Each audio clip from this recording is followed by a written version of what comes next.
right. Let's do it. Let's do it. Let's do it. Let's do it. All right. Okay. Okay. Okay. Okay. So I got you. Errors on my computer. Oh, hideous. I'm gonna call you Monique. My niece. Monique. My niece. Monique. All right. Let's get it. That was weird. I just posted like a story in my story game. And I used like the Migos song that like it just goes like, let's get it. And then I just said, let's get it. And then my phone just a second later says, let's get it. It just, I guess, posted. I thought I closed my phone. Wait, I might do one quick thing. Okay, I do have to do that. So I have to pause before we start. What a. All right, where did my charger go? We are back. And my camera died. So let's turn it back on. Okay, don't be doing this, camera, please. Thank you. All right, got my crystal. So we will be in share mode a lot. So actually, just okay, good. Okay, so where were we? Okay, so everything's hidden. Perfect. Okay, share screen. Blah, blah, blah, blah, blah. Okay.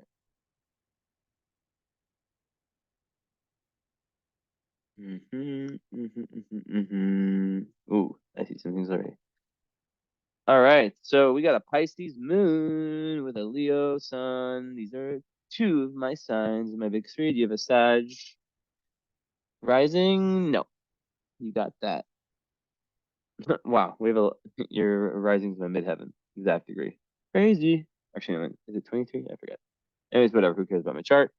Um, let's talk about it. So, okay, first question, which I am very well qualified to answer. Um, what is the relationship between a Pisces moon, between Pisces and Leo? You know, those being your masculine and feminine sides. What's the relationship? Well, let me tell you something. It's a quincunx, so it's 3 degrees, a little less than 3 degrees, like 255 from being an exact quincunx, but element, it's kind of it's close enough. Sun and moon, you give a bigger orb for quincunx. And regardless, I would still talk about it like a elemental quincunx, which are 5 signs away, where the two energies have nothing to do with each other, pretty much. And this has been a constant struggle of mine, and I'm very happy that I'm doing this reading right now, to be honest, because I can definitely, objectively, of course, um, you know, through my own experience and experience of countless clients who've also had this, I can speak about it. I can speak to it a lot. And then having a Taurus rising is a very nice influence on top of that, because it really provides that really really needed grounding with this configuration. And also a Virgo and Venus, or excuse me, a Mars and Venus and Mercury in Virgo. That is super interesting. That's super interesting. So you got like the fire, you have every element. Actually, no, you don't have air. So you got a good amount of earth. But then your sun and your moon are in fire and water. Um, so you were born about what? 3 days ish before a full moon, something like that. Yeah, around like 3 days before full moon, because it's 8 degrees per day. 10, 18. No, I'm wrong. Um, well, it says in the sign for 2.5 days. So, um, Yeah, if I'm not wrong. It would have been it's totally the day what I'm talking about. Um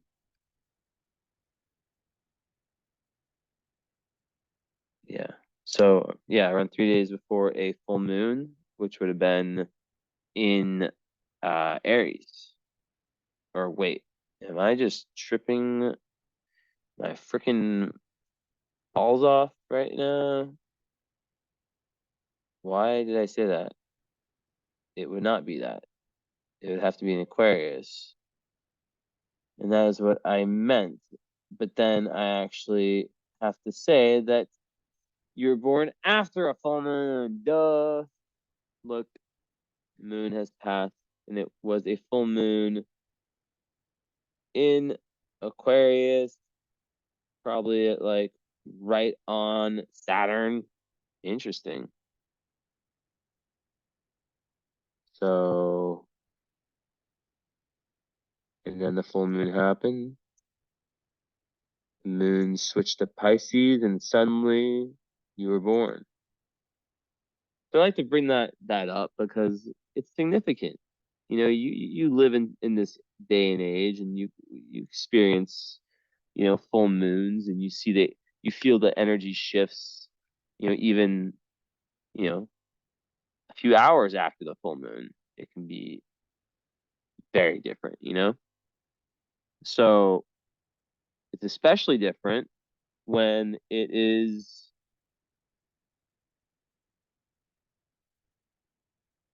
mm,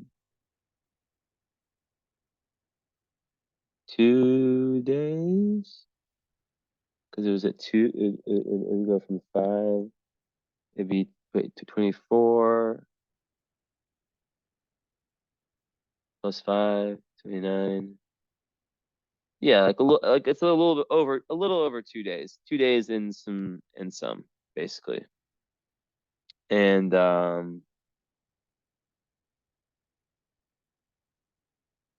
whatever. It's just interesting.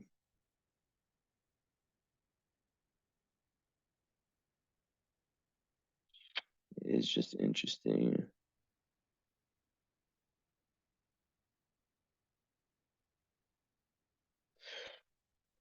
So, hmm, how do I want to go about this?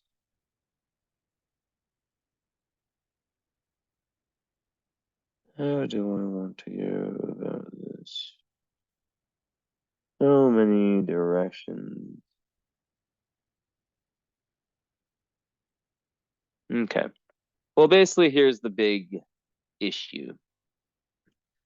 And as I was saying before, something in your karma was like, let's not be born. I just finished a reading of a full moon baby who is actually Pisces Virgo. And something in your karma was like, nah, let's not do that. But let's do the quincunx thing. It's pretty difficult, Um, at least with a full moon, you know, there is being born with sun opposite moon, right? You have a connection between sun and moon. But yeah, there's still a connection with the quincunx, but it's the best way I can describe sun quincunx moon is just two parts of yourself that have very little to do with each other, right? The Leo part, which also it's on the IC, has Chiron there, Jupiter in the same house, Pisces is by itself. That's I just wrote a post about it today actually. It's the high vibe Leo is it's a very confident. It's an external sign for sure. You're born in 91, okay. A year before me. After me. Talk about it. So basically like with Leo, the big key is validation. Whether like whether they are craving the external or if they've done enough inner work and found, a big, like it's so important for Leos to find their passion, and if they can turn that passion into the thing that makes them money, not like like, okay, better than makes them money. If they can turn their passion into that thing that is, what they do each day, then it's even better. So Leos can get lost because it's a very sensitive sign. A lot of people don't know that. I mean, even though it's your sun, um, your moon's in Pisces, so you're definitely a super sensitive person. I don't mean that in a bad way. I mean that in a good way, or just as this is the way it is way. Um, South Node Cancer would back me up on that. And, you know, not too many hard aspects that I see. I do see Pluto's, yeah, no, not too many. Just the moon, not like any actually, besides Sun opposite Saturn between the inners and outers. But that I see so far. I might like sometimes my program messes up and it's annoying. It really is truly annoying. If I click with my eyes, I can't trust the aspect grid. But yeah, so basically, like the Leo part is all about self-expression. It's about, like it's the sun. It's the exalted position of the sun. It's what you'd want your sun to be in is Leo. It's the best expression of it. So basically, Leo people have this ability to shine like the sun, but they can also be overpowering. So it's really about, very important for them to not be like an insecure Leo is like the worst thing.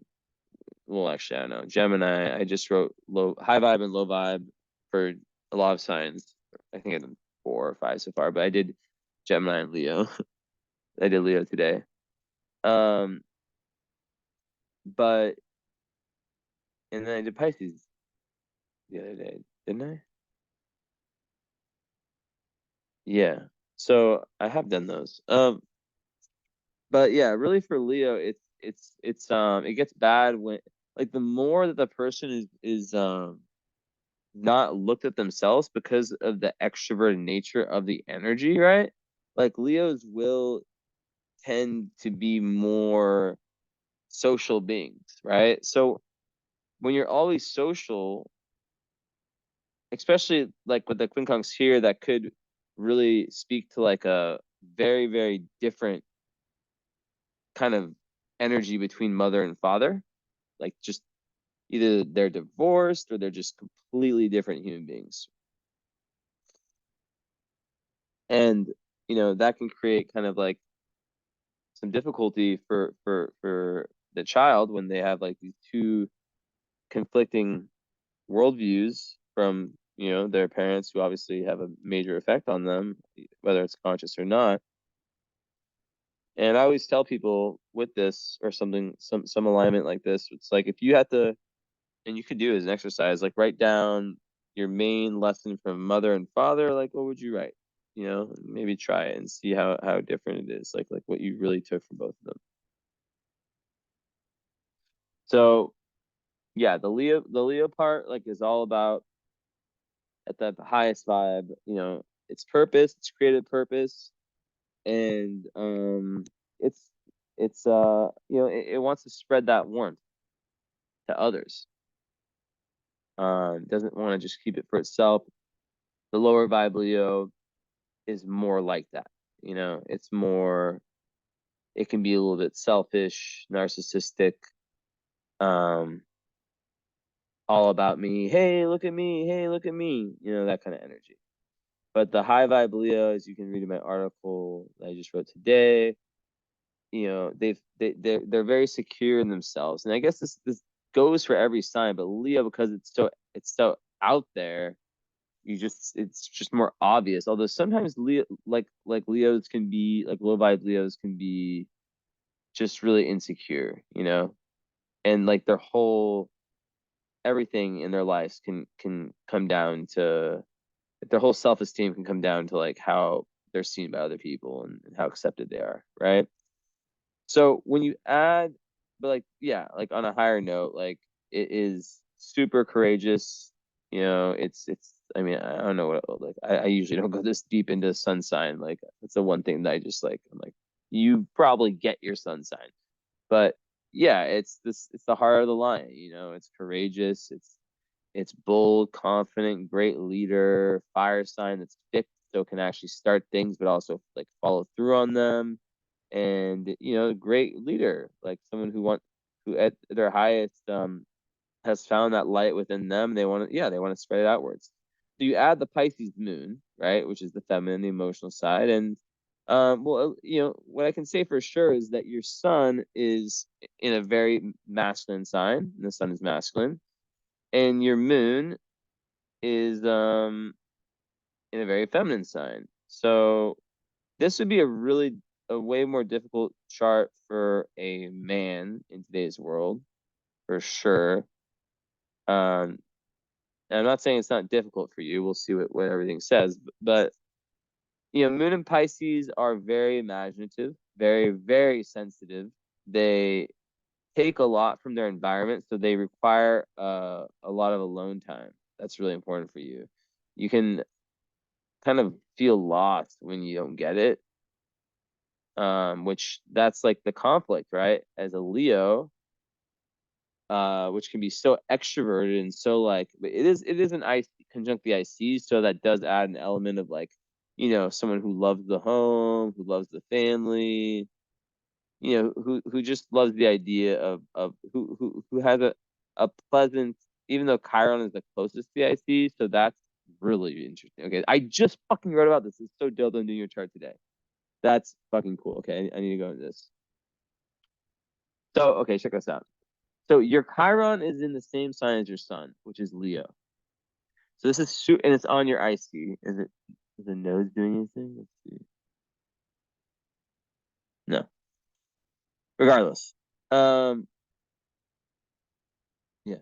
So basically, you are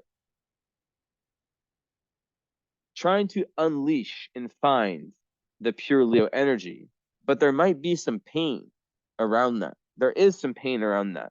So what happens, 22 degrees is your rising sign degrees. It's very close to algal. It's not there. Um,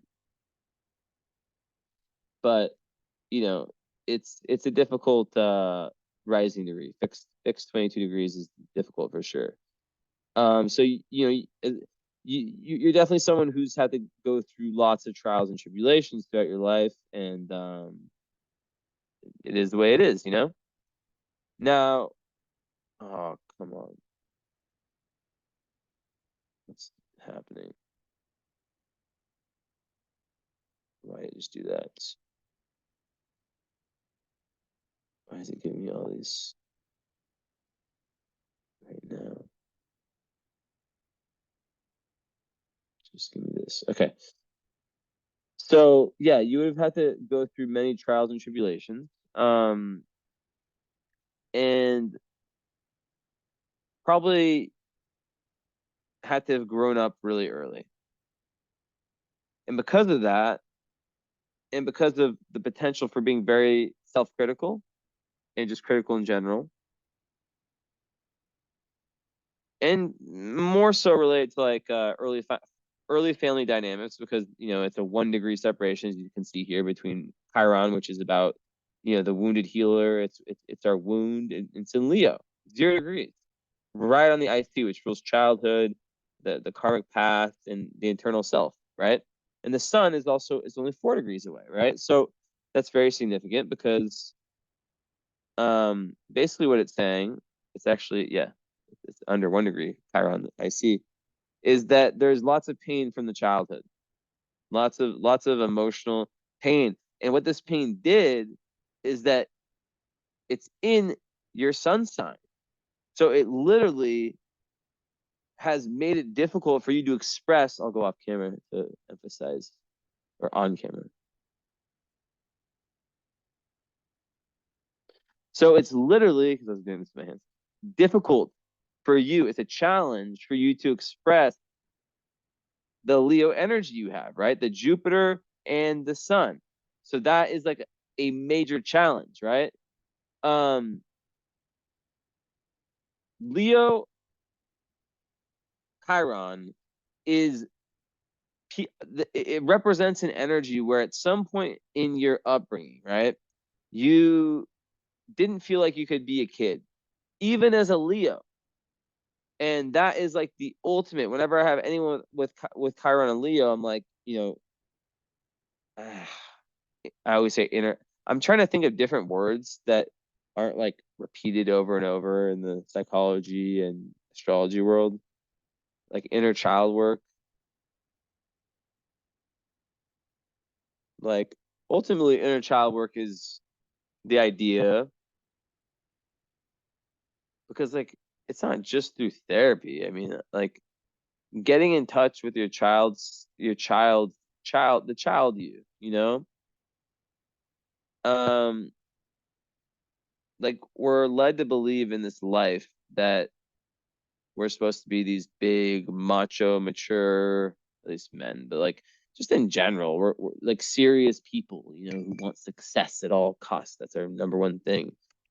And we lose sight of what Leo is all about, which is smiling and being. It's about authentic self-expression. Doing, for example, if I write a poem, I'm a Leo rising, a fifth house moon. If I write a poem, am I writing it because I'm going to show it off, or am I writing it because it's helping me get closer to my soul? Right? The high vibe Leo is doing the second thing I said. Not to say that you can't create beautiful art and do great things, to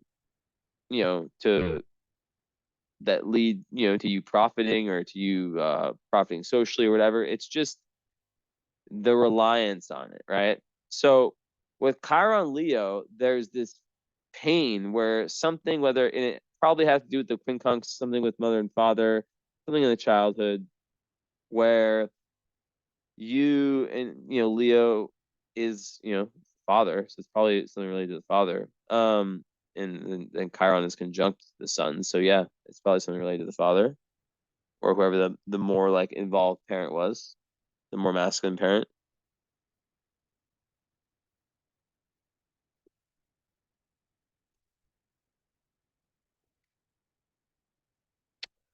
So basically, it's a journey for you. Now, I also want to say that you are meant to be a healer.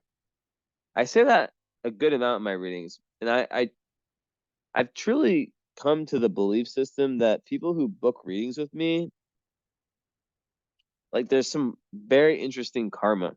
I said this like in my last reading, because I've seen charts of other astrologers clients,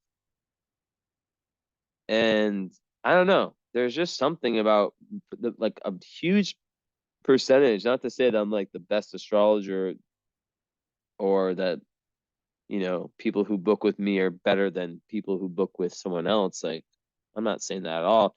I'm just pointing out there's something special. And maybe it's because I do put out a very like Scorpio vibe, like I don't really smile that much. Like, when you're getting a reading with me, like you're like, I'm not gonna fucking bullshit you. It's not gonna be all love and light. Like, it's gonna be deep. It's gonna be transformative. It's gonna open doors. It's gonna be how I see it. I don't back down. Um. So yeah, I just want to throw that in there, that Chiron conjunct Sun is someone whose Sun, identity, purpose, Chiron, wounded healer. And because it's on the IC, it makes it more powerful, and it makes you someone who's really able to heal other people's childhoods. Maybe you're like a psychologist or something like that. which the Pisces moon, which is like super psychic and super able to dig into the collective unconscious, and also just people's energy, and just really, really, be with that. It could be a lot, right? To do that kind of job, because of just the levels of empathy of a Pisces moon. They feel everything so intensely. There'd be like a constant need for spiritual boundaries, um like you have to be very strict in your own spirituality, because the low side, I know I'm getting off course, don't worry, I always come back around. The low side of like the Pisces moon is like the escapism, right? It's like the not facing reality, whether it's through drugs, alcohol, or whether it's through just like not following your dreams and just staying kind of like in this like lower like version of yourself, victimization, that kind of shit. I talked about that in my post. Well, yeah, you should just check out those posts too. They're very recent, last week, both of them. So, but yeah, as I was saying, like the Chiron down there, there's something, that's related to most likely the father, could be the mother, but most likely the father, that that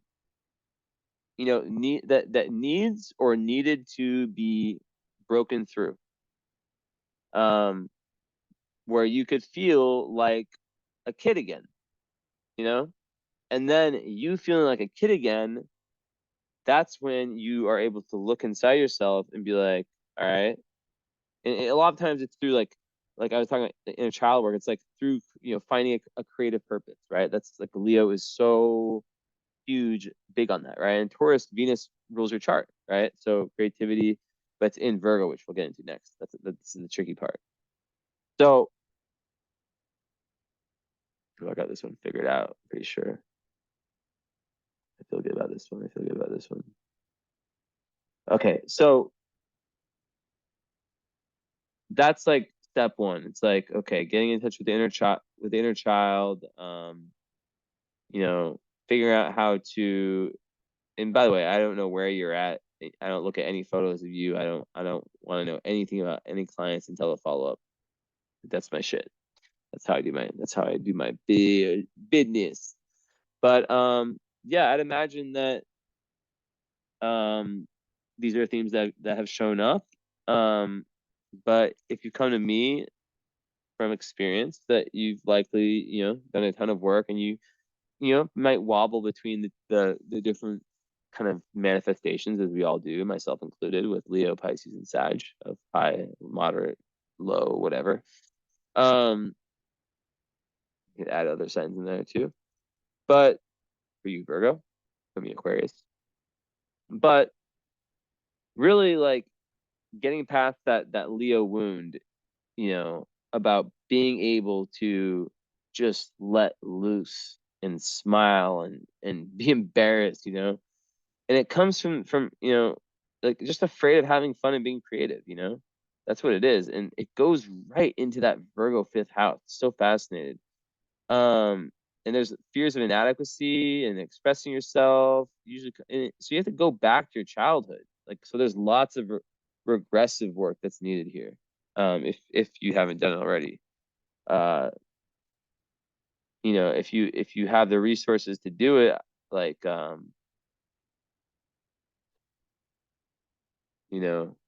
therapist could be a great thing. Someone who specializes in that type of work. I'm myself am a psychotherapist. I have 2 masters, one in CBT, one in transpersonal psychology, but it also was Gestalt, humanitarian, just like so many different modalities. But and it's astrological based counseling. I always get it wrong. I have 1 spot left, so I'm just putting it out there. I don't say it often, but something that I do. And but like, you might be like way past that, and have done that work already, or are doing it. But as I continue, yeah, there's pain. And it's fourth house, so yeah, it's from the feeling rejected by your family, painful early home life, and as you face it head on, that's where you find the inner resources, um, and develop more compassion for yourself, which then becomes more compassion for others, where you can then help others heal their wounds, right? Their deep, deep, deep, deep wounds. Yeah, so very common for therapists or for healers to have this type of thing. And the big thing about it is that when you get past that Chiron Leo, then it integrates, and then your real Leo shines, right?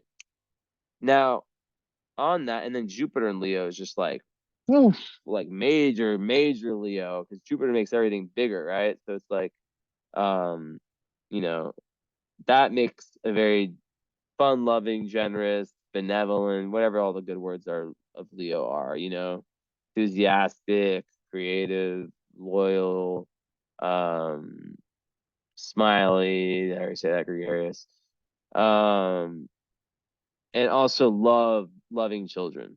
So that actually really helps you in that quest, right? Um, that Chiron quest is the Jupiter, because it gives you perspective. Now, but it is further away. It's at 20 degrees. The other ones are 0 and 5. So once those are all integrated, that fourth house, right? Because the fourth house Jupiter, people with that, they love the home, right? They love to expand through the home. They love big homes, like big families. Um, and they like to learn at home, right? Like it's see they're searching for the answers to their questions at home, and the sun in the fourth, that adds kind of a Cancer vibe, which I'll talk about your Pisces moon more next, right? um like family and home playing a massive role, and your internal life playing a massive role. um yeah, so family life is it's kind of like a very important arena for you, right? Love them or hate them, like it's like they're just there. They're very important. Lots of karma with the family. You like in all likelihood, right? Um, and then it gives them like a strong urge to kind of like set up their own family, but one that's void of the issues you know present within their own. So yeah, um, moving forward, so like having a Pisces moon with everything I've said is big need for alone time. So that's one. Like you find the meaning of life also within yourself. So it can make you very introverted. You will find that you take on other people's energy, like learning energetic practices like Reiki or something energetic like that, right? Could be very important for you. As a Pisces moon, when you're around, and also it makes your workplace very important. Your relationships very important, your friendships, and it's in the 11th house of friendships, groups of people, organizations, all that, goals. But basically, you take in your sponge for good and bad energy, and you have to watch out for people taking advantage of you, energy vampires, I call them, right? And you do have Pluto on the descendant, so that that can create lots of power struggles in relationships, right? But here's the thing, the key to kind of like manifest all these together so far before I get into the Virgo. The Taurus rising can be leaned on, even though it's 22 degrees, which is gonna just create more boundaries and like barriers. I'm gonna share the screen again. You know, in your road towards your higher self and towards the highest manifestation in the chart, it still is a Taurus rising. So your Venus ruled chart, which is Venus in Virgo, though. Yeah, it's the fall position. It's difficult.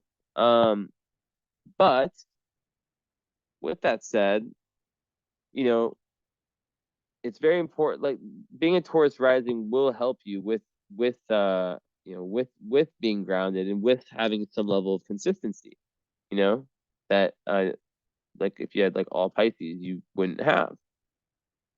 So um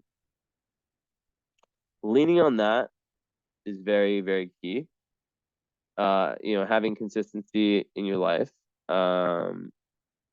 Not like boring predictability, but just, having like a routine, which is more Virgo, but still you have your part of fortune, vertex, and sixth house. Um, it's important. But with Pisces, it's like, you need to understand that your need for alone time is completely valid. And you'll learn a lot about other people's energetic effects on you by how you feel when you take them out of the equation. You go back, let's say you're hanging out with person A, uh, you leave to, like you feel some type of way inside your body. So it's really about getting in touch with your body, which is what Taurus rising is, right? It gives someone an ability to really express beauty, right? Harmony, but then also I have to talk about the ruling plan. I'm getting there. Yeah, but also just like the groundedness is so important, but like boundaries it's just rough with Pisces moon. So the time alone, you're able to kind of like as I was saying in that scenario, um kind of learn a lot about what that person's energetic kind of effect on you is by how you feel when you're alone after spending time with them. I know it sounds very obvious, but like trust me, this works. Um, and using cameras, very important. You should vlog yourself. Um, don't show anyone, obviously, or you can if you want. But Neptune, which rules Pisces, which is conjunct your North Node, so it's a very important planet for you. Is Yeah, like the video cameras and mirrors rule it. So both those things can be used to your advantage in any kind of creative ways. I would say like a daily Moniz, what I'll call you, vlog. And you just do like talk about your emotions, dream journaling, getting in touch with your imagination, your intuition, really learning to trust your intuition because you can be a chameleon for energy. You are a chameleon for energy. And when you like that, it's very important, who you surround yourself with. And it's very important that they have, that they're high vibe people, you know? And I'm not saying a high vibe, like I'm not trying to like bring that approach of like, you should never hang out with someone who is low vibe, like whatever. Like I'm not like that. Like I'm just saying it's important for you in your daily life, in your life, like in with the people that you see a lot, for example, that's a better one. That they understand this about you, right? Because as a Taurus rising, you will appear, to have, and especially with Saturn on your midheaven, right?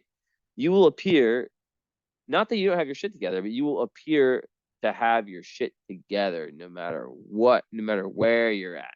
You will, like Pisces moon is hidden. That's what I'm trying to say is that like your sensitivity is an unknown. And that's why it's difficult. That's why there's a quincunx, is because you are Leo and you're showing Taurus, but at your core, and what I consider to be the most important part of a chart, the moon, um, is Pisces. You're super, super sensitive. So you have to understand that and roll with it, like it's just how it is. And it's a very good thing if it's, used in the right way, right? If it's used in the right way, it's a very, very, very powerful thing. Now, art, anything involved with being of service, which, like I said, your north node is conjunct Neptune. North node is the highest mountain, metaphoric mountain never climbed in past lives. It's conjunct Neptune and Capricorn. When you combine those two, which I love to talk about that combination, it's putting spirit into physical manifestation. And it's in the ninth house. So, you have Saturn on your midheaven, put it all together. You've got someone who is really here to shift their beliefs, to really, really, really, truly look at their belief systems, why they believe what they believe, where does it come from, and go from there. Make any changes necessary as things come.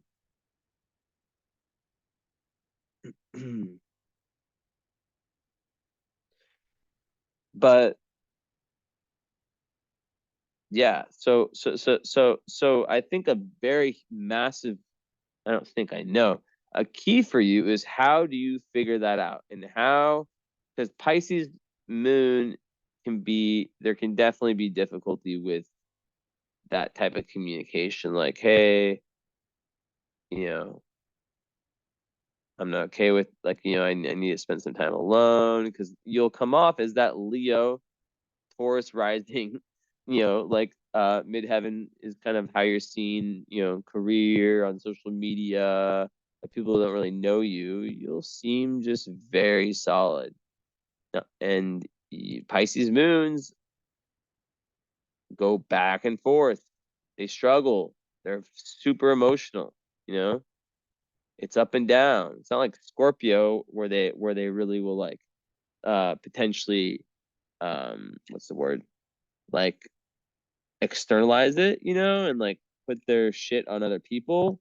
But it can be more like just disappearing, Oh, word Monisco. I know what your real name is. I'm just not saying it. And just disappearing, right? Where's Bachman Wolf?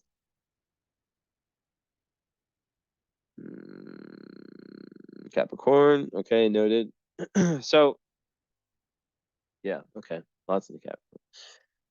So yeah, basically, wow, that's interesting. Okay. So yeah, like the boundaries thing is massive in relationships, because there can be that tendency to allow the exact, like, wrong type of partners in, where, for example, you just see them for their potential as opposed to um who they really are and where they're really at. So it's important to see things clearly. Um, it could be from, a friend that is very rooted, very grounded. It can really come from anywhere. But the thing is that in love, it's just important not to trust that initial gut. To take time to get to know someone, right? Because I have the same thing as you. Like, I bet you've had, and I guess it's different from a female to a male, but it's still a human experience, But it is different because it's less common for men, because I'm like a Pisces male, so it is common for, like, it's not like weird, not it's not like this big huge deal if a woman has a Pisces moon. You know what I mean? It's like that's just the way it is, and she can express that. So she's probably quite emotionally healthy, or like there's a higher likelihood. Um, Pisces moon have an emotional need to express their imagination in a boundless way in their life. So in partnerships, they, as I said before, they have to be around people who they feel super comfortable with. And they need to, they need space. They need alone time. And it can be very random times where they're just like, you just get this feeling. Maybe it's like how you wake up, right? Because, Neptune rules the dreams, where you're just like, wow, today is just going to be difficult. So the more you get in touch with that, but then the Leo side's like, power through it, the super strong Saturn and the Taurus, like, we can get through this.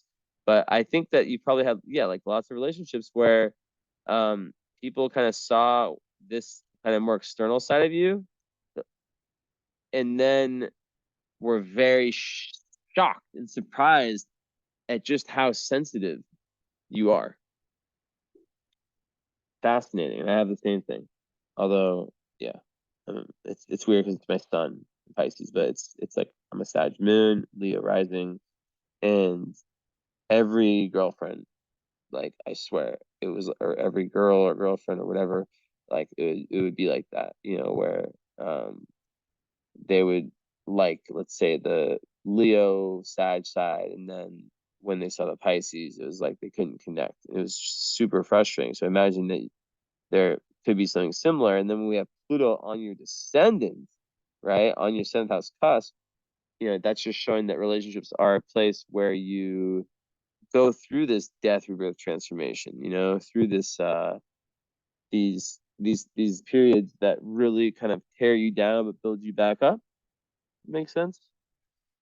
And yeah. Um so it's also mimicking a lot of like the early dynamic, right? The early shadow with parents or whatever, whatever the situation was. So that's interesting. Now to integrate them, it's all about creativity. It's all about having strong boundaries, um, taking your alone time, and the next step, which is your ruling, which is the Virgo part, which is the completion. Not full completion, but I needed to bring this in. It's been how long? Let's see, 47 minutes, but here we are.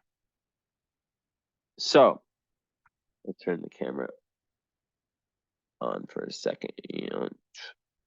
So Virgo, right? Virgo, Virgo, Virgo. Mars at 8 degrees.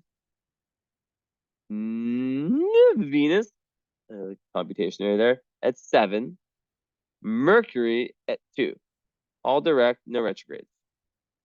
That I can't think of a chart I've done in the last 6 months that had all three of those in the same sign without, like all three of those in the same sign, just all three of those in the same sign alone.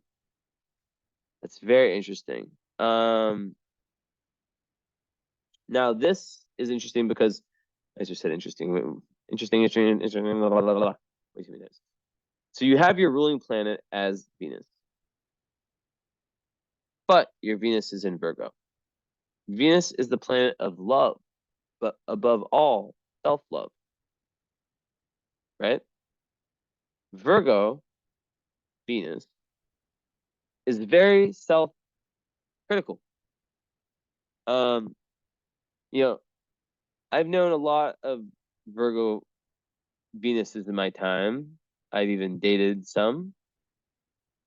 And what I can tell you is that, especially from clients, in getting the feedback, in the not the feedback, but getting the experience and whatnot in that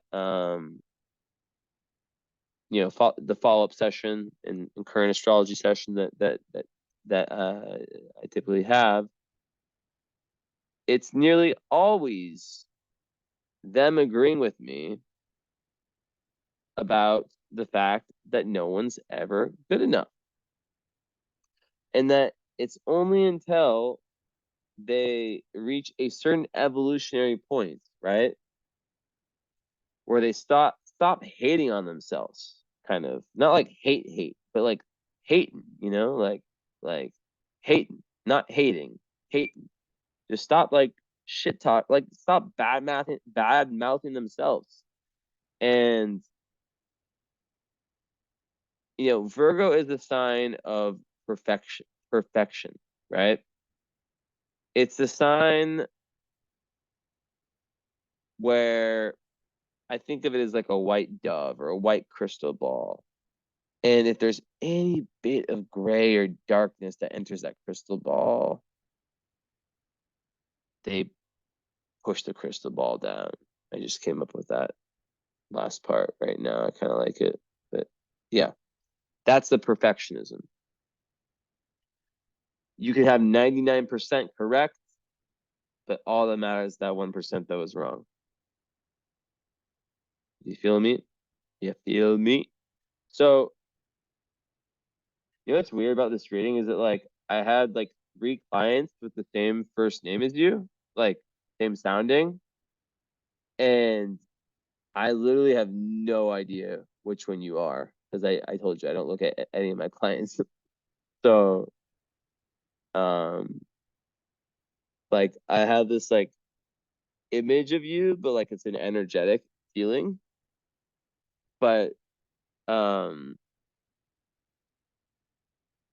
like I only remember what one of them looked like, although I did her chart, but then I can't remember if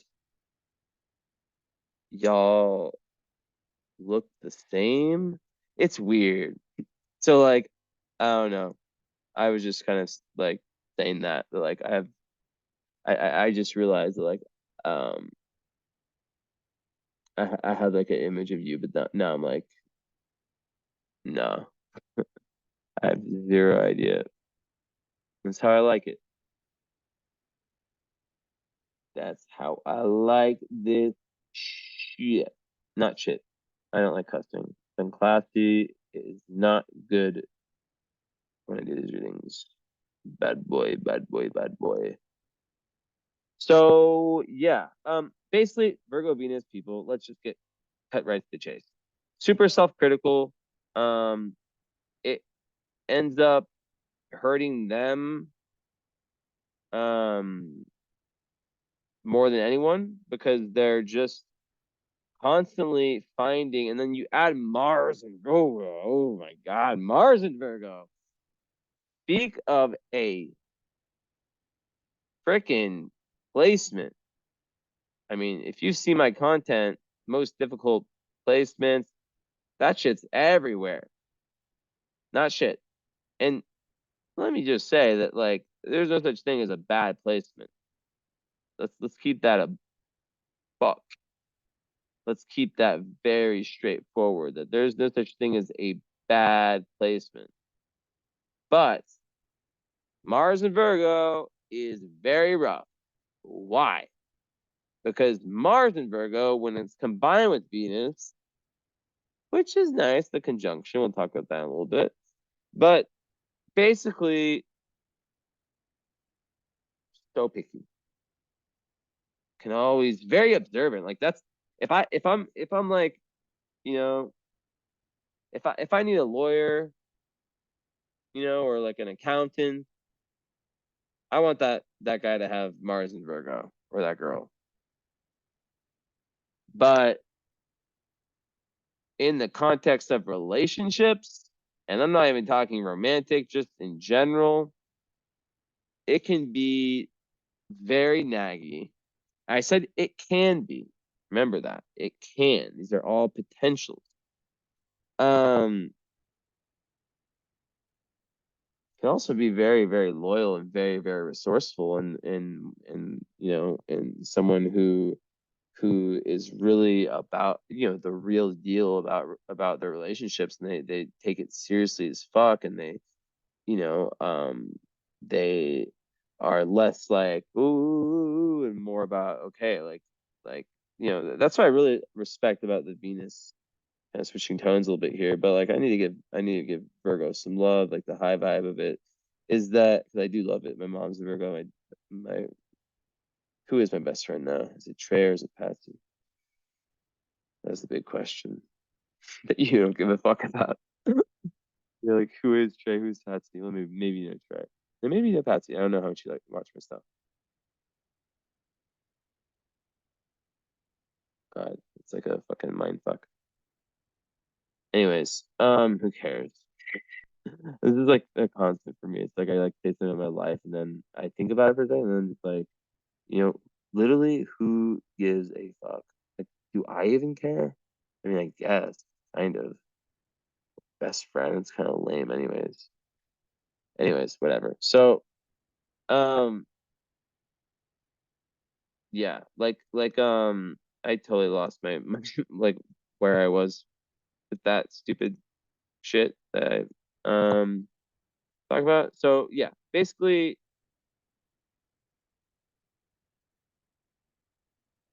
in 1 second, I'm gonna get back to it in a second.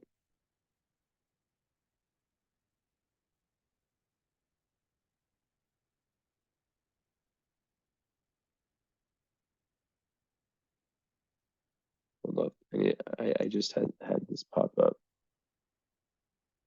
Okay, I have to like submit this on YouTube.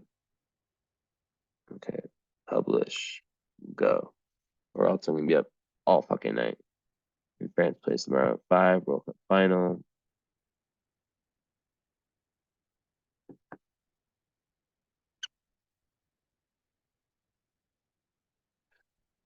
Okay. I'm not nervous at all. Don't worry about it. You messaged me. I'm gonna tell you, I just went off on a very stupid.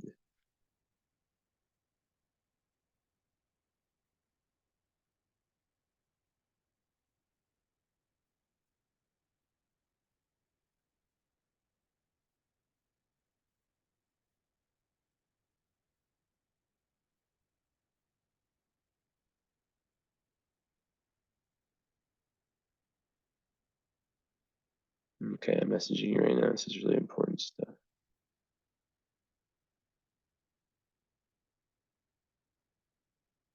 Still not looking at your photo. Still not looking. Okay, I don't know how Instagram popped up. Okay, so I just want to do that. Okay, that is done. So, anyways, back to where we were.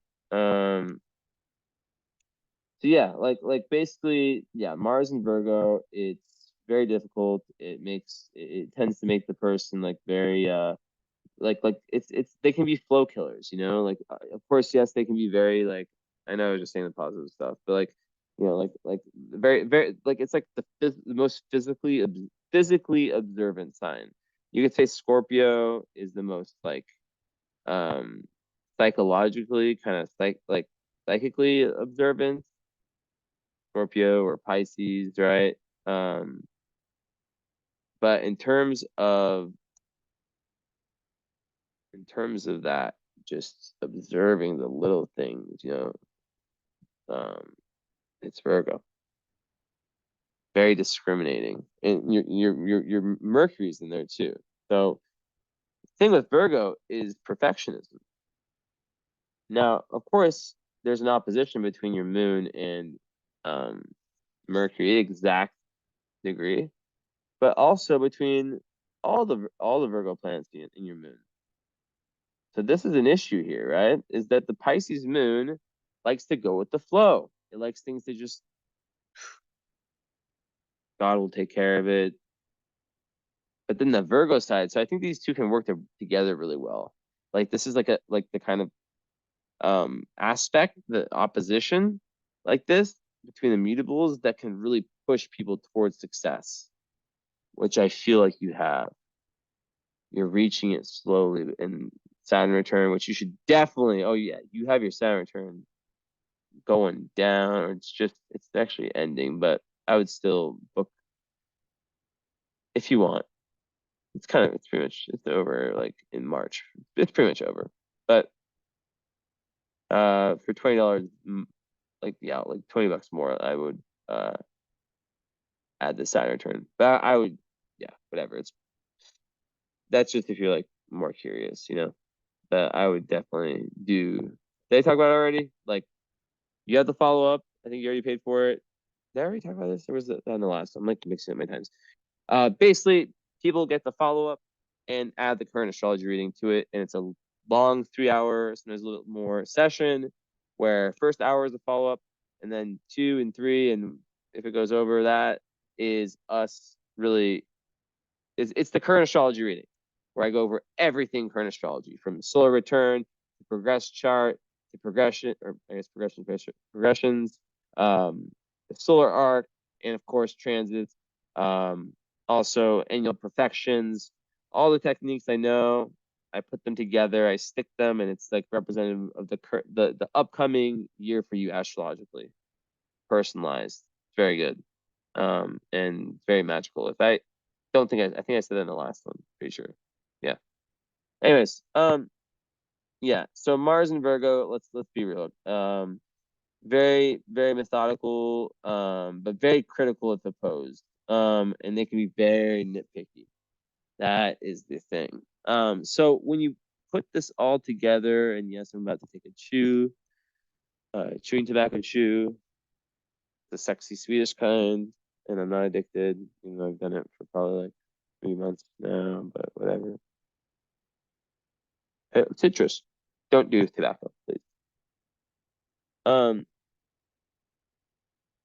even with all this, right? Even with everything here, we're looking at this opposition. This is a very crucial part of your chart because you already had the quincunx.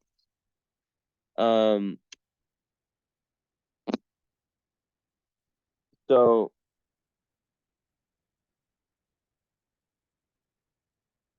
Virgo Pisces opposition, it doesn't really matter.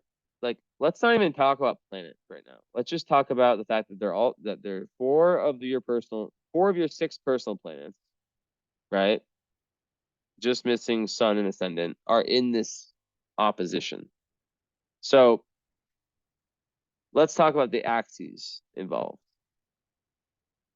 Okay. Axis 1, Pisces, Virgo. Axis 2, 5-11, which is Leo, Aquarius. So basically, how do you find a balance in this Pisces, Virgo?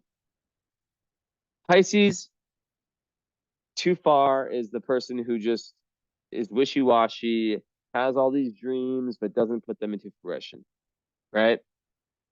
Virgo is the person who is so concerned and OCD about the current moment that it separates them from the oneness that is, from high spirituality. So bring those together, you have the high spirituality, the cosmic magic of Pisces, right? But with the organization and the ability to really get shit done of Virgo. But doing this involves not going to Virgo, which is where you're, too stringent and too obsessed with detail, too obsessed with perfection, with that perfect white ball. It's about being okay with taking, I told this story too many times,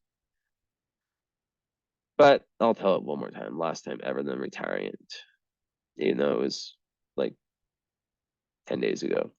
But basically, I had a client who had a lot of similar things going on, and I said, "Look, we're talking about meditation," and I was like, "Okay, let me guess."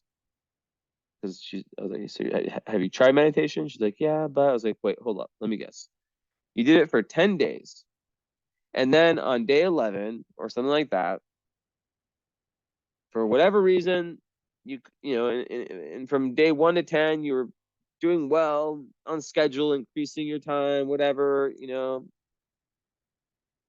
And then you hit that day where for whatever reason you couldn't do it. And that was day 11.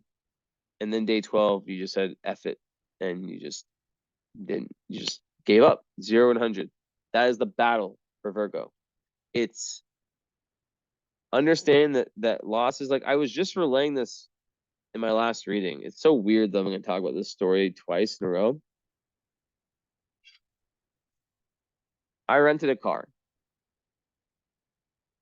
an Audi. I got my license. It was this crazy ordeal. I don't know if you kind of saw my stories and just how nuts then for so long to get this. And I was very unsure if I would actually get it, right? But I got it, barely.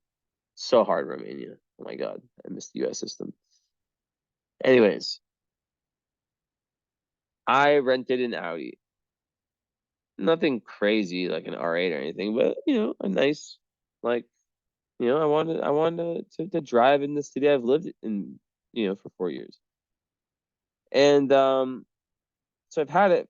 I have to get it back one day. And I chipped it a little bit.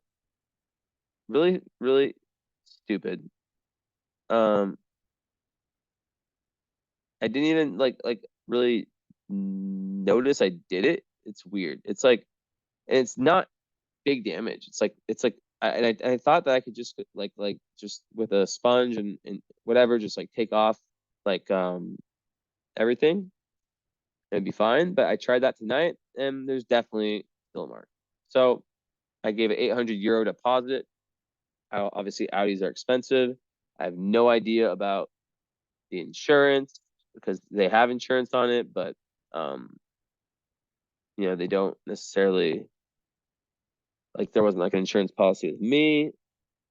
Um, they have warranty still. But I don't know. Like, what's gonna happen with that? You know, is he gonna take my whole deposit? Who knows? So basically, that if I was just like so preoccupied, because I probably won't know about that for I don't know, definitely a few days. That would be like Virgo, just like worrying so much about like the small things. But that would keep me away from the oneness of Pisces. That Pisces in this situation is the big picture. Like it's all a lesson. It's all part of God. It's all part of everything, you know? There's ups and downs in life, right? And it would suck if I got charged a bunch of money more because I kind of regret renting the car for so long because the World Cup started and I was like, oh fuck, I didn't even realize this. But it is what it is, you know? So when you have a lot of Virgo energy like that, especially your Venus, which has to do with self-love, you can be very self-critical about yourself. And then that gets projected to relationships. So when we talk about this opposition, it's really about finding the balance between those two and rolling with the punches. And on that day 12 of that meditation story I was saying, I call it getting back on the horse, knowing that there's going to be things that come up, you know, and that nothing in life is like this, you know. What is it? The best laid plans of mice and men often go awry. Is that it? Yeah. So it's about just self-compassion, treating yourself like you would treat a best friend, you know, or even in your case, the child version of yourself. See how it all connects? Um, but yeah, Virgo Venus on its own. Well, I'll talk about that in a little bit. But yeah, like they sometimes like just like with all this just want like perfection in a partner. You know what I mean? And like can be just like I said, a 99-1, they like that they can just like um that little thing off can make them just be like, nope, I'm out. So it's important to know that in relationships, no one's perfect. You know what I mean? Um, So yeah, really kind of that balance. And then with the Aquarius or with the 5-11, that's about, because like it's all in the 5th house, so it's the house of creativity, right? So Venus in the 5th house is a beautiful place to have Venus, but it's in Virgo. But the question is, can you get past these, this inner self-criticism that might come up, right? Oh, I'm not good enough. Oh, this isn't good enough. It's about just doing it. Just doing for the sake of doing, like I was talking about earlier with Leo. Like art therapy, right? Is a good example. You just draw with a therapist and it gets you closer. You learn things about yourself in that way. So it's very important for you to have like some type of creative outlet. And you have such an amazing imagination that you know, second one maybe something. Yeah. Such an amazing imagination that um just getting past, it's like a train, but there's these blocks on the track, and you're just trying to get, and those are all, interjects, right? They're all self-limiting beliefs about what you can or can't do.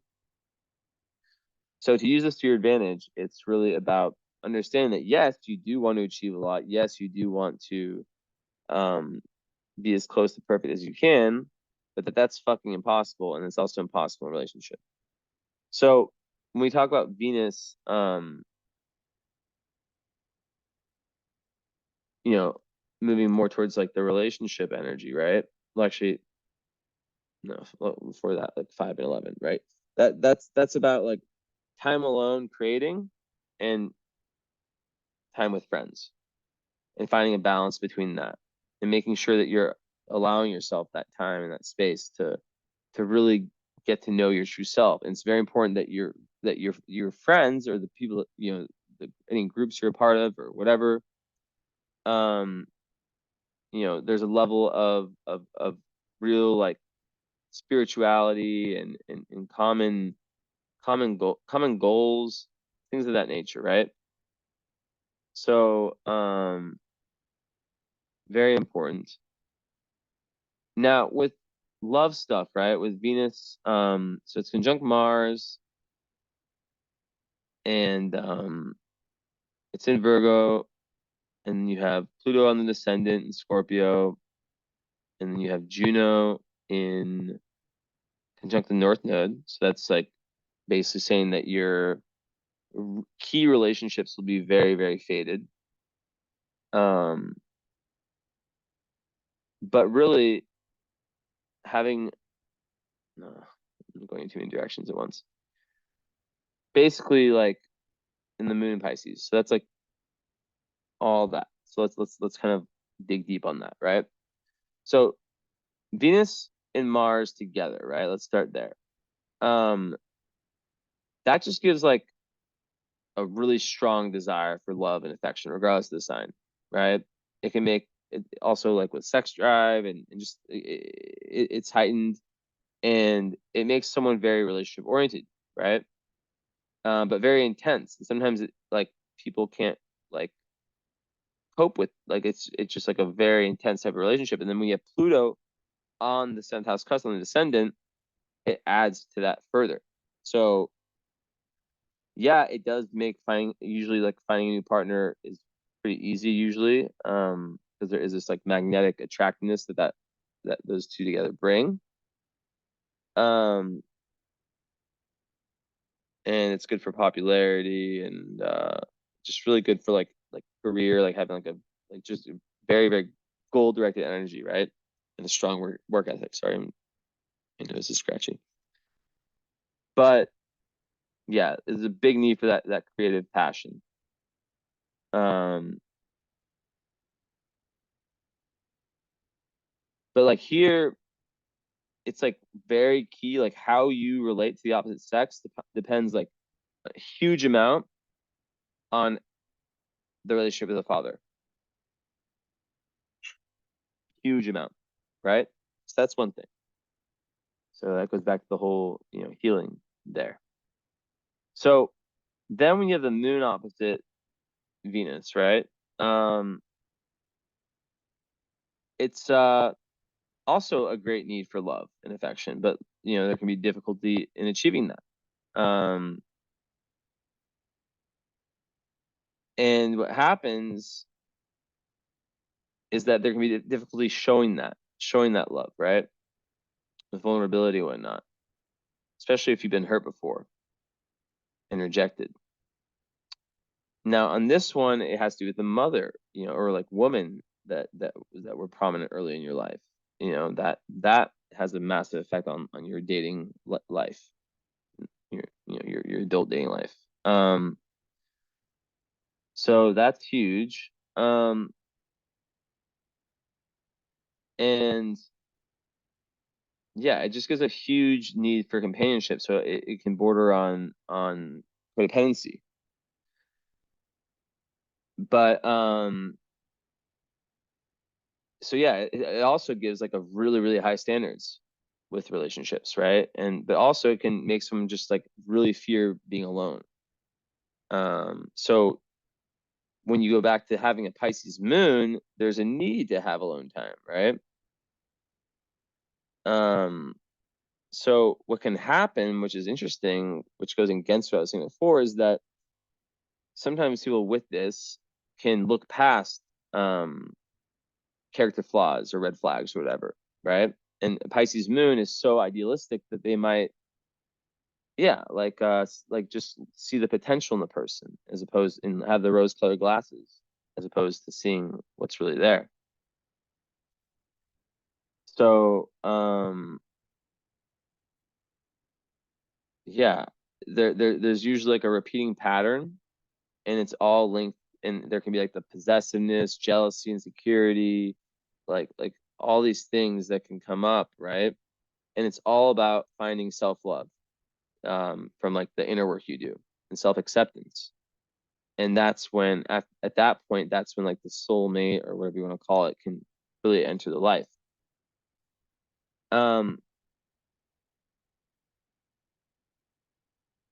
Now with Mars, that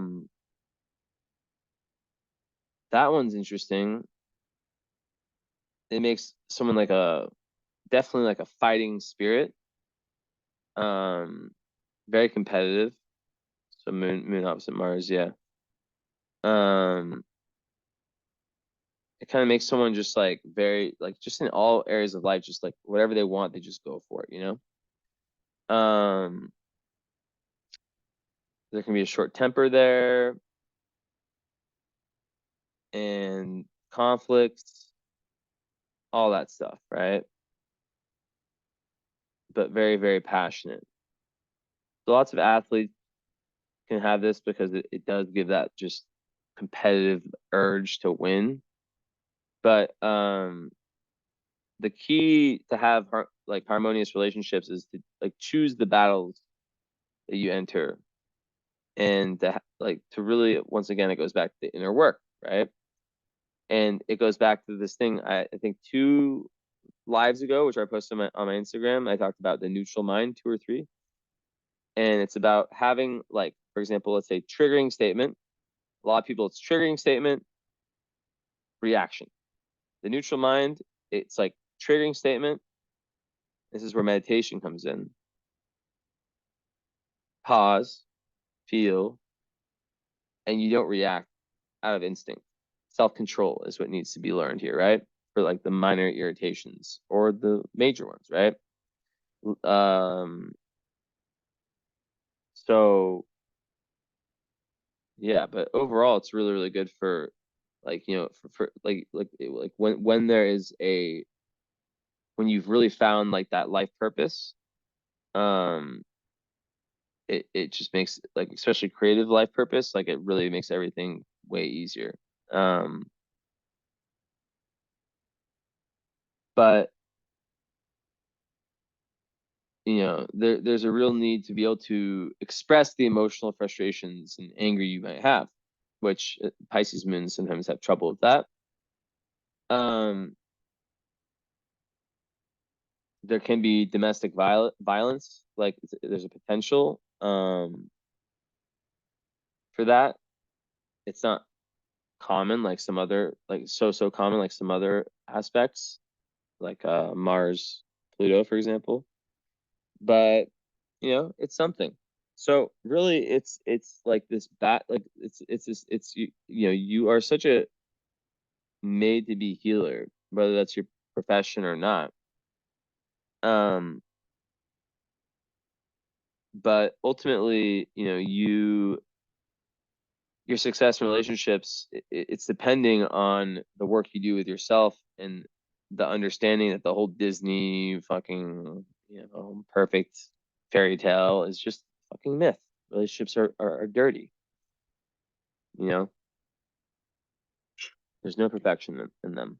So to kind of like understand, you know, to not, and a lot of times people have this, like they had like family structures early on where there's that perfectionism that was kind of pushed. So yeah, just really it does take a lot um of work. But then we have the one that's exact, which is Mercury, exact opposite moon. Um so this one's interesting. Um which kind of speaks to the Leo Pisces, where it's like there's this like outwardly kind of bubbly personality, but also this like inner fragility and sensitivity, right? Um, and the main challenge is the conflict between Mercury, which is your thoughts, you know, how you speak, all that, and your feelings, your emotions, right? Um, so there's like the heart may say one thing, but the head another, and it can make someone like way overly analytical. And this is another thing about Virgo is that they can overanalyze everything. So on one, you know, like they can be overly analytical one moment, then overly emotional and irrational the next. So that's, you know, lots of anxiety. People like Virgo is common with anxiety disorders for that reason, right? Um, so it's all about that inner balance, you know, in that tranquil state of equilibrium. Um, because there's also a tendency for addiction that can come with this one, right? It can be very stressful. So learning to trust your intuition is huge, especially the Pisces moon. Because there's like this polarity between rational thinking, like the Mercury in Virgo is like a very strong placement for intelligence and it's the dignity position, right? Um, super analytical, right? But what can happen is that that polarity between that rational thinking and that intuitive Pisces moon feeling can cause an inability to understand and express your true feelings, right? It can make things just feel like too much. And it can also like distort one's perception of reality. You know what I mean? So yeah, just like taking things slow and having like a BFF that's, you know, very grounded and who can kind of you can kind of run things through when it comes to that. And you might be like happily married and like, you know, have the best relationship ever. I'm just saying these are all everything in the charts a probability potential. Um but yeah, it can create difficulties also like in understanding the feelings of other people. Um it can do a lot of things. It can make someone overly critical, just all this Virgo energy in itself, as I said before, or really, really sensitive to criticism, right? And there's a huge potential for miscommunications that result in arguments and relationship conflicts, right? Which shows with the Pluto on the descendant. You know, relationships are the area of life where and it can relationships can but seventh house is also partnerships like business partnerships. If you were a psychologist, you know, like this is a seventh house relationship, um, open enemies, things like that. So it's really about like learning how to blend, like, you know, that Pisces intuition with that more analytical kind of Virgo intellect, I guess. Um, and the neutral mind, you know. and really having more direct communication is very important. So yeah, and also just once again, keeping busy, like when it comes to that creativity and that life, and really feeling like you found what you're here to do, what you really love. So where am I at time wise? I'm trying to keep these at 90 minutes, but it's so hard for me. Okay, so we move forward, so we understand this Virgo part, how it relates to everything. Then we look, okay, what's the North Node saying? We already kind of touched on it a little bit. Well, it's in Capricorn, the ninth house, conjunct Neptune and Juno also, but more Neptune and kind of Uranus, 8 degrees. But yeah, let's just say Neptune. So here, South Node in Cancer in third is someone in past lives who has a tendency to kind of stay close to home. Maybe like basically like everyone that has Capricorn North Node, they're here, and I swear I've had like some, like the last client I had this. Like, I always get these things where it's like I get like back to back to back to back, like a similar thing. It's like you're trying to metaphorically be your own father in this lifetime. Maybe your father failed you in some ways, but it's karmic, and it's all about like leaving behind, um it's about maturity, right? And not being super dependent on other people, right? And some people with this can like burden others with like real or imagined emotional issues, um and kind of like putting the parental role on someone else. So people who have this, a lot of times they just go through their life searching for like a metaphoric father figure, but really it's them who has to be that. That's the karma. um Becoming responsible for your own life, right? And taking responsibility for everything, that finding your role in whatever it is. So yeah. And then with Neptune conjunct the North Node, that is talking about how big, how major spirituality, sorry for the spitting, and that compassion, and that it's ruled, obviously by your moon's ruled by Neptune, how that integration of your Pisces moon into your life, how important that is. So it's not, oh guys, let me throw water, 1 sec.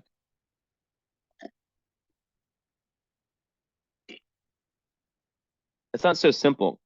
There's lots of variables, but Juno is in Capricorn. So you are like the ideal mate. Also, another thing about Venus in Virgo is that they want someone who is consistent. They want someone who is reliable, practical, who they can, I'll switch back to this mode, who's practical and who is consistent, that they can depend on. And then, having Juno in, next to your North Node in Capricorn is similar. It's like, really wanting someone who provides that security, right? So you have to kind of like be your own father figure, but you also, you want someone who you can really be proud of, for, who has, their mission, and who all, but like at the same time, so like there's that solidity piece, right?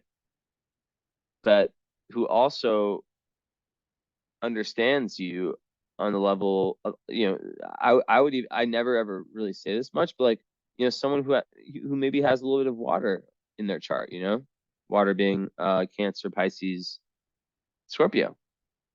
Um, at least, someone who, because like Pisces moon, their emotions, they can be all over the place, right? They can one day, like, it's very hard to have like the consistency with your emotional state. So someone who understands the need for space, one, um, someone who's not a pushover, who understands that, you have this who really gets that Pisces side of you, right? Because like obviously they'll understand the Leo, they'll see the Leo, they'll be attracted and Taurus rising, and who gets that, there's this split, you know? And of course, as I've said many times, someone who can handle the intensity and who can help you move towards this like, ninth house North Node is also about the higher mind, right? Because the third house, Cancer, it's like it's just a past life kind of tendency of just being, what's the word I'm looking for? Being a little bit just too close to home, not willing to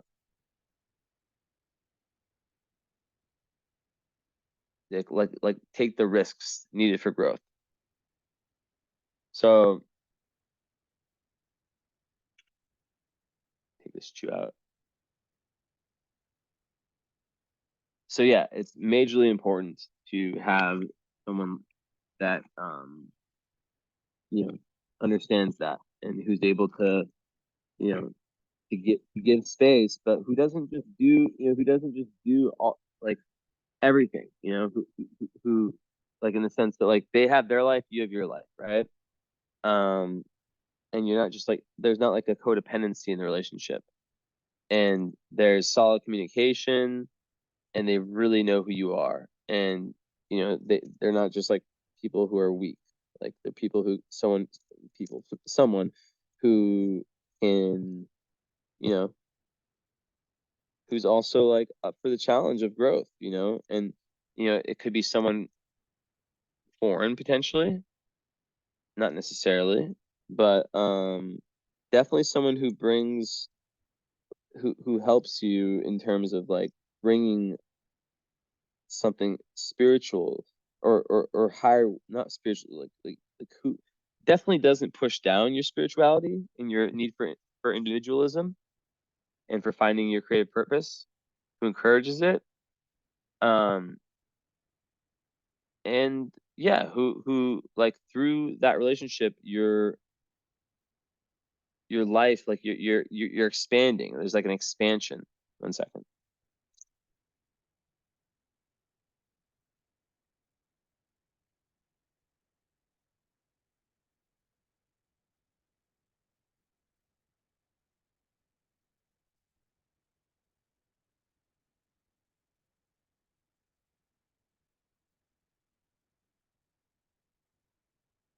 Yeah, so there's like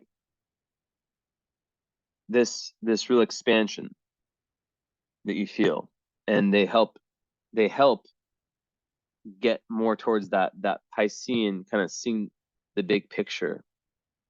um so that's kind of what I see.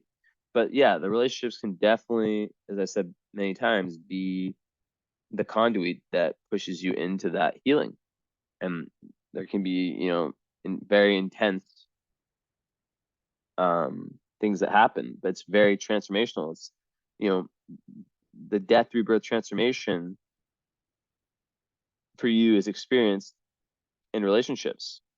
And there can be some nastiness there too. I mean, with the descendant on Serpentis, right? It's like, so there's a huge need to evolve, and it's through these relationships, these very faded relationships, that happens. I just looked up out my window, and it's beautiful. The balsamic moon, beautiful. So that's massive. So then when we talk about, um, third to ninth, it's about getting out, like traveling, like moving around, like traveling physically or metaphorically, right? And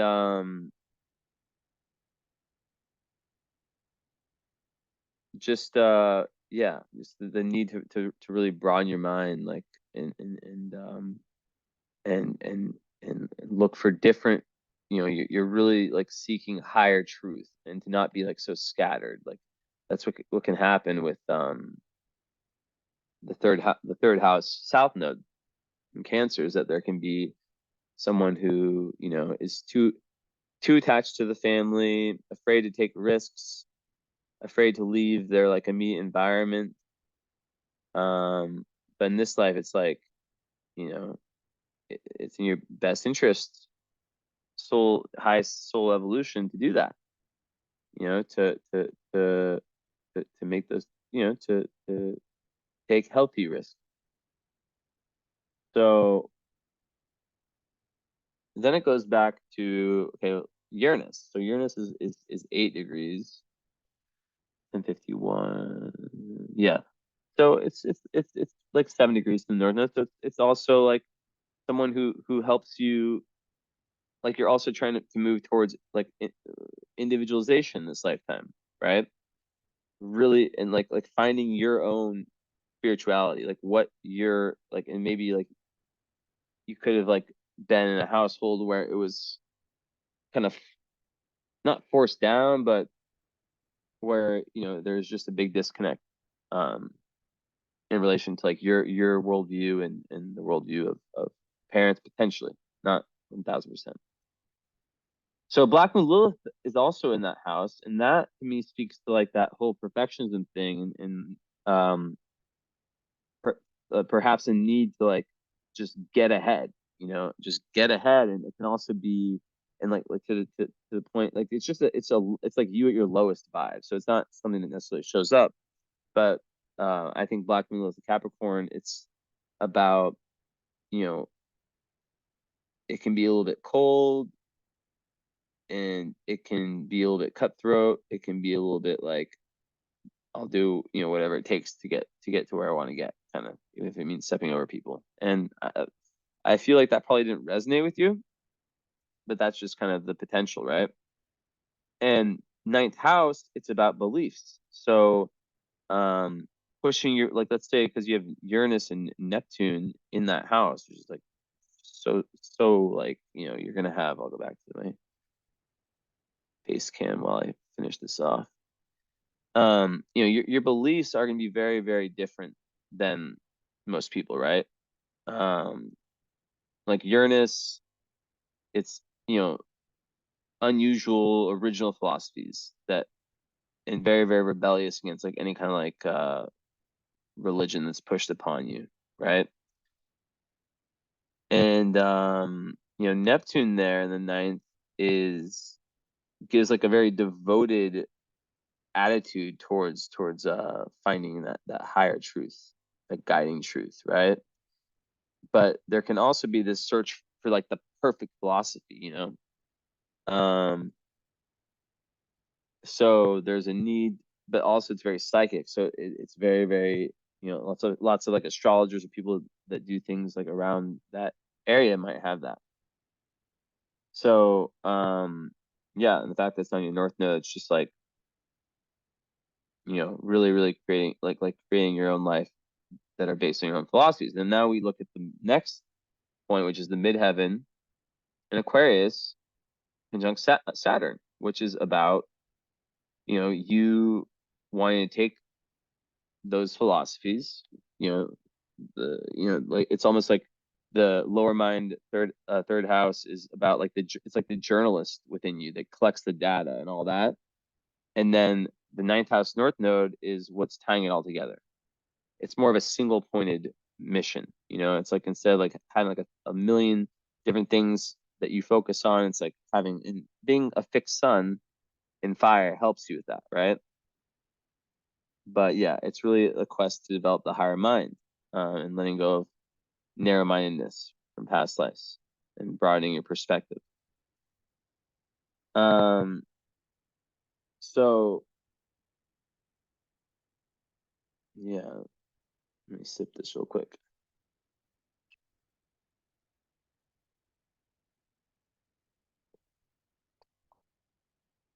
And yeah, more about the Black Moon Low there is like, it can just make someone like just very at odds with society's establishment, like very, very like they may blame society for their fault or for the things that, in their life, whatever it is. But it just makes a very rebellious person. It's just with. philosophies. So, and yeah, and it can just, just the rebellious nature of it, right? Um, can create kind of conflict. So it's really important to learn to agree to disagree, right? And have your unique approach, but not force, your opinions on what matters and what in truth. And trust me, I know I'm a Sag moon. I went through that down people's throats. So in Capricorn, more about that is also there can be like a potential bossiness, like needing to be in charge. Which you definitely are as a Leo, like a leader, right? And with all that Virgo, it's like you like things done in a specific way, right? But it's about learning to work with people and like including people in what you do, and really also learning to know when to let go, right? When it comes to like imposing your will on other people and whatnot. So it's kind of with what I was saying before. And then I want to open something up. This article, if I can find it. It breaks each one down into a fear. I always resonate with this. Yeah, so it says Capricorn is Black and Lilith, fear of neglect. This creates a fear of not being acknowledged and recognized. As a result, they try to control situations as much as they can, as it makes them feel empowered. The more they try to dominate and control, the more people refuse to acknowledge the good being done as they feel dominated. This pushes people away. Integration comes from learning how to delegate and let other people take the lead. Control is an illusion of security and needs to be tamed. So very similar to what I said. All right. So then you have Saturn in like the best place you could possibly have it, on your midheaven. Um, it's all like about slow and steady wins the race. I mean, that's like where you want your freaking Saturn, is right on the midheaven. It gives you lots of like ability to be successful, pretty much, right? Um, and very ambitious even at a young age. And yeah, like it's all it makes one very respected in their line of work or in their career, and where they can achieve a lot and with consistency. Um, so a lot of people with this, I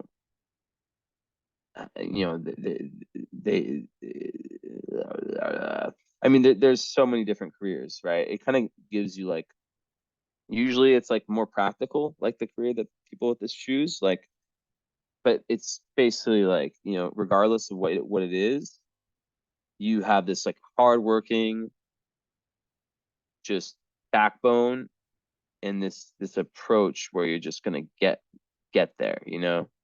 Um, and makes one very, very responsible. So someone we want to work with, unless is, of course, it's the black when Lilith has to be tamed, right? And that Virgo need for things to be in your order, in your like kind of the system. Like Virgos are very particular, and when their system gets messed with, they're like, no way, no, no, they shut down. So yeah, just going with the flow, like the Pisces moon.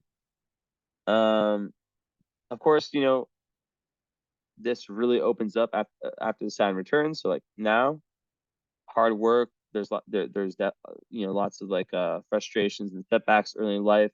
But that's like kind of an apprenticeship, right? And when you're on the right path, you just advance and you gain that respect, and you become a boss, in whatever your area of expertise is.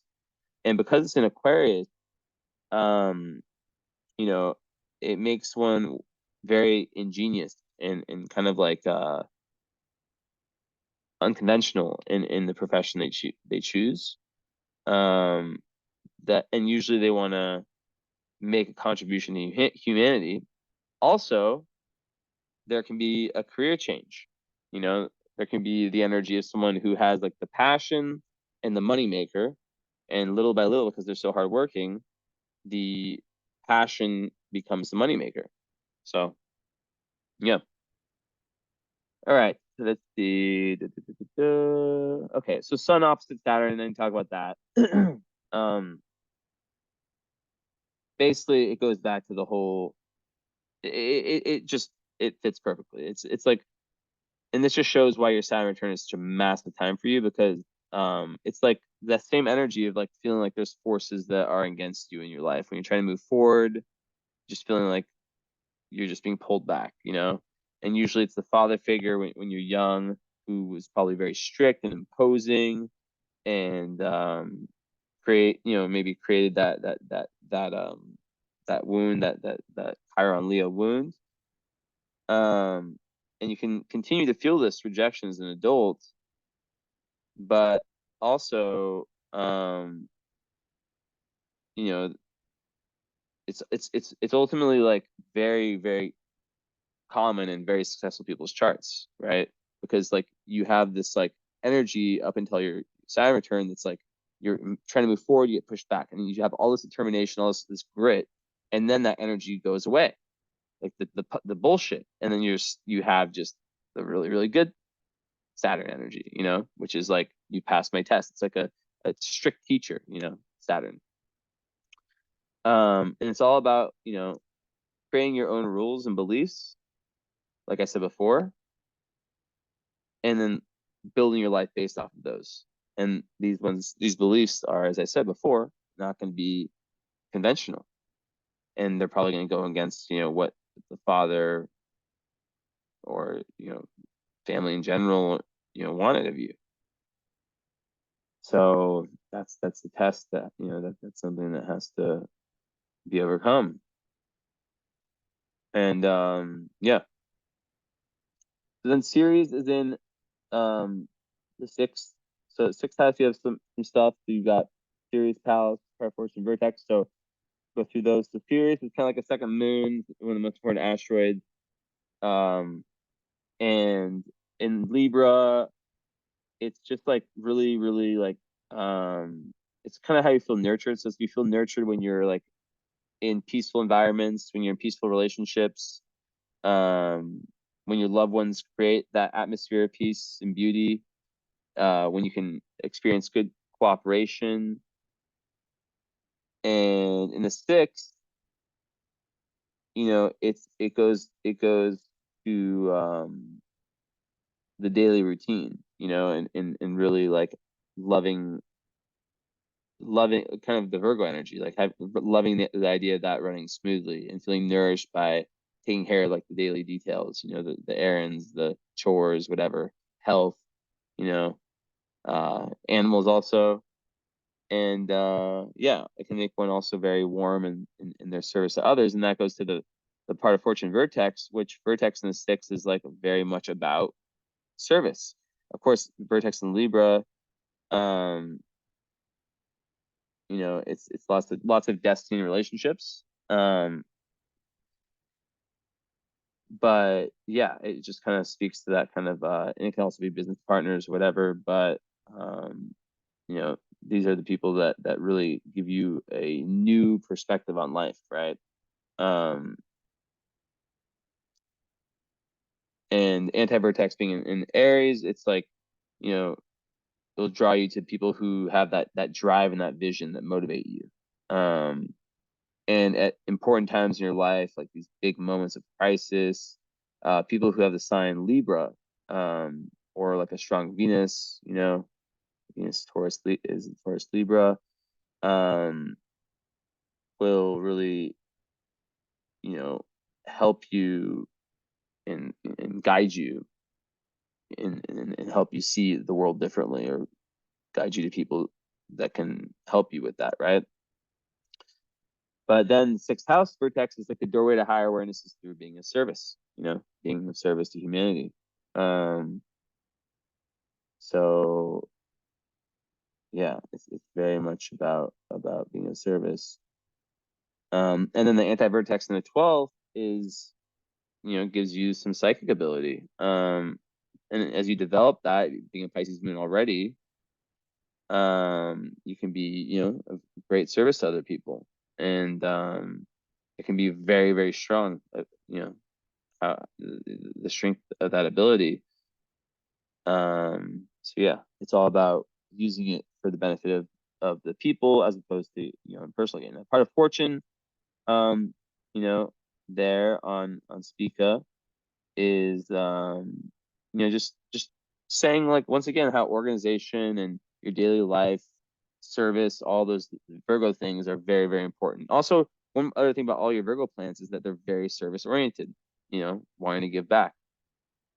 And part of fortune in Libra, it's like, yeah, it goes to, like, when you have that sense of harmony, uh, in whether it's in your workplace or in your relationships, that's where you feel like you're in your flow state. It's really important where, like, if you're where you work, the environment is really, really, you really need to feel like you belong. So then Pallas is there too. That's like the third eye, right? And it's in Libra. So that gives you the ability to really see both sides of the story, kind of be the diplomat in the middle, like you can resolve conflicts. And sixth house, it just, once again, more Virgo energy, like it just gives you like this ability to just you know, be just very like your approach to daily life is very organized, and um, you know, you can do a lot. You can be a very gifted healer, um, and people and advocate for whatever cause is close to your heart. And Vesta is in the third house in Cancer. So there, Vesta is more about work, and that speaks to, like, third house, like having like this commitment to throat chakra, like really communicating truth, um, helping other people see things clearly, um, yeah, bringing clarity to other people. And in Cancer, it's actually about being very committed. Vesta is about commitment and hard work, um, to your family and loved ones, right? Especially when they need you. Um, but also, if you feel hurt by those closest to you, you can do the Cancer thing of, like, withdrawing, how the crab goes back in the shell, and that's also your South Node, right? So there is that tendency to kind of want to escape, and not like in relationships too. So yeah, my lips are getting lippy. So yeah, let's see what stars are going down. I already know one, or two, or I guess I could say Pluto. I already talked about, like, how there's like lots of death, rebirth, transformation relationships. Um, let's actually, that's gonna be in a 2-hour reading. Look at me. Look at me. Look at me. So I'll look for something here to add to this. Why not while I'm at it? With Pluto, because Pluto's so important, right? Um, so Pluto in the 7th, right? I talked about a good amount, intense relationship experiences, but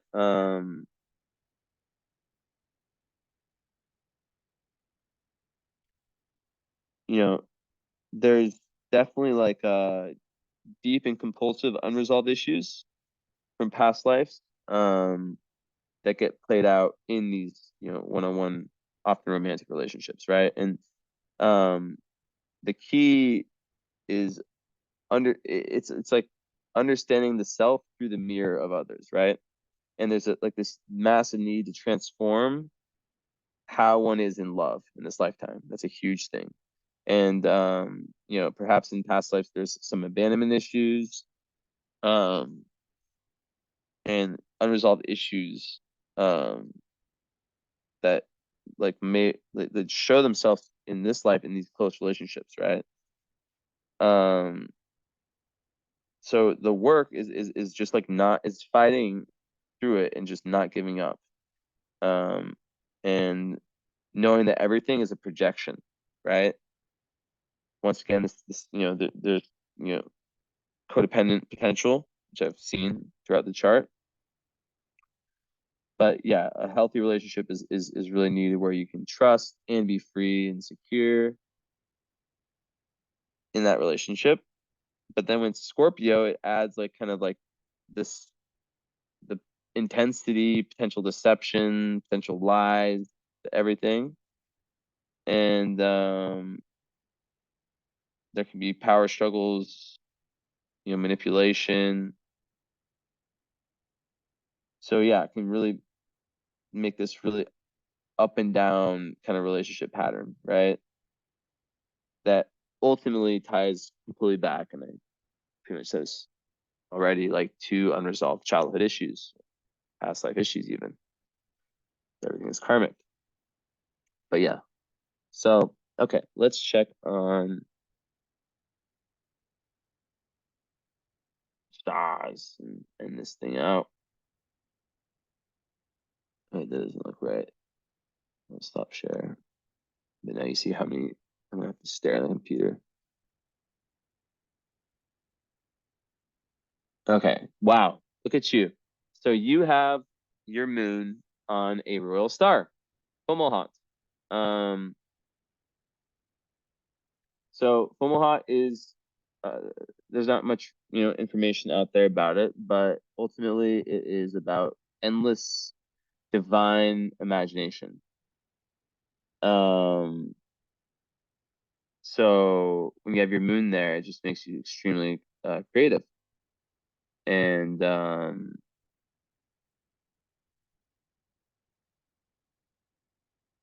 yeah, so it's also there's the whole thing about like the idealistic romantic feelings and all that, but a lot of times there's like eventual gain after many difficulties when it comes to business. But Fomalhaut moon, just beautiful creativity. So that's not conjunct. So your sun moon, wow. Okay, so your sun moon midpoint is really close to your ascendant. So that is just showing how that Taurus energy is that groundedness, that presence, that heaven on earth within yourself, like going in your own body, meditating, yoga, all these types of things, like steady, slow and steady. That is like kind of how you integrate like the sun and the moon, the the Pisces and the Leo. Now let's see here. And this is part sucks that I have to stare and see a bunch of numbers that are like stuck together.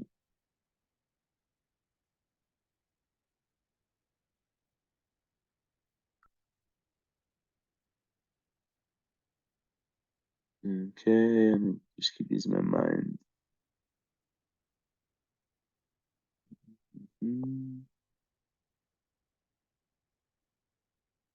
Mm-hmm. Yeah, so like Serpent to the Sun and Descendant just can be like lots of darkness in relationships. Um,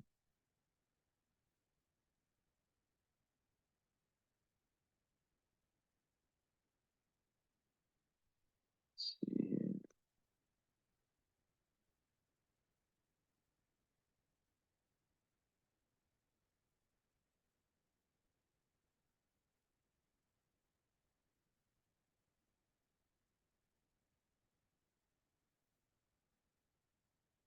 Mm-hmm.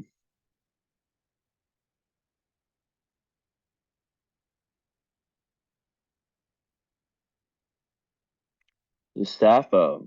Sappho is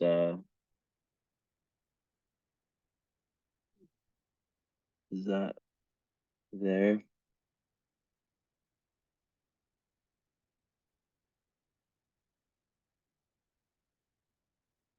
Yeah, so Sappho is all about like aesthetics, fine arts. So you see like poetic ability, artistic sensitivity, sometimes same-sex bonding. But I'm still looking to see if I can find anything else.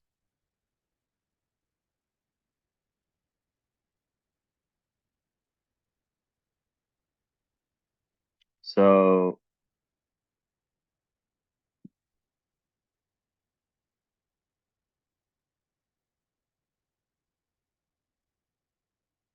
yeah, I mean Sappho is all about that creative spirit. So to have that on your sun, it just makes you even more of an artist, you know, such an artist. Whether you do it or not, just someone who might like to write poetry, um, and that's amazing, you know, poetry or songs or journals or anything like that, right? And yeah, so there's also like emotional extremes in love. So it is very in line with kind of the Pisces energy.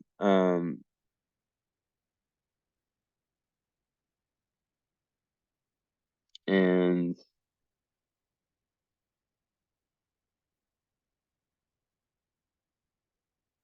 yeah, it's also, you know, mixed with has a lot to do with like close friends. It's very Venusian. So it kind of adds like a even more of like an artistic vibe to your chart. And it's right on your Leo. So it's very advantageous, as you've seen. So I don't see any other ones.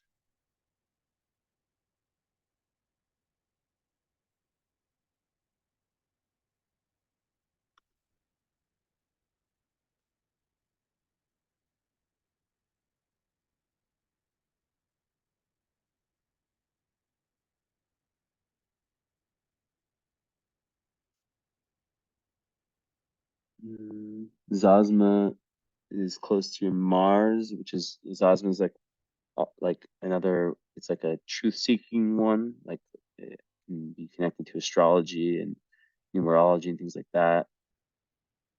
So,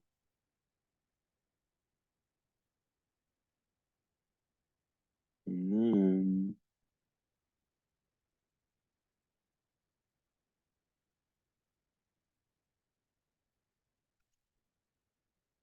walking. So is that conjunct? No, no. So that is it. A very, very deep reading. Let's see, actually, one other thing. Yeah, so then Uar on the descendant, so that could, you know, relate to potential abuse in relationships. Serpentis on the descendant too. Um, and of course with the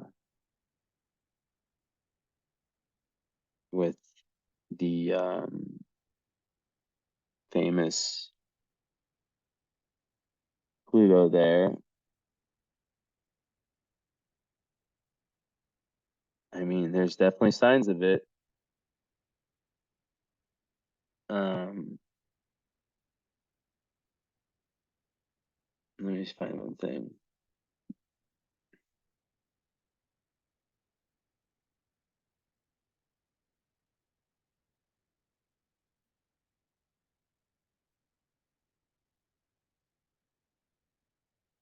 But also it talks about intuitive abilities. So, wait, no, I'm tripping. I'm confusing my asteroids. Yeah, Quar is mystical experiences that help you access a more profound reality. I was thinking about a different one. all these asteroids. I'm just like adding like a few new ones here and there, but there's so many of them, right? I'm like looking at like so many. Yeah. So that would come out in relationships. So anyways, that is it. So let me know about the follow-up, and if you want to add the current astrology, I highly suggest it, as I said before. And besides that, thank you very much, and I will talk to you later. And thank you for your patience with the reading, and I hope that this 2-hour plus reading was worth it. All right, ciao.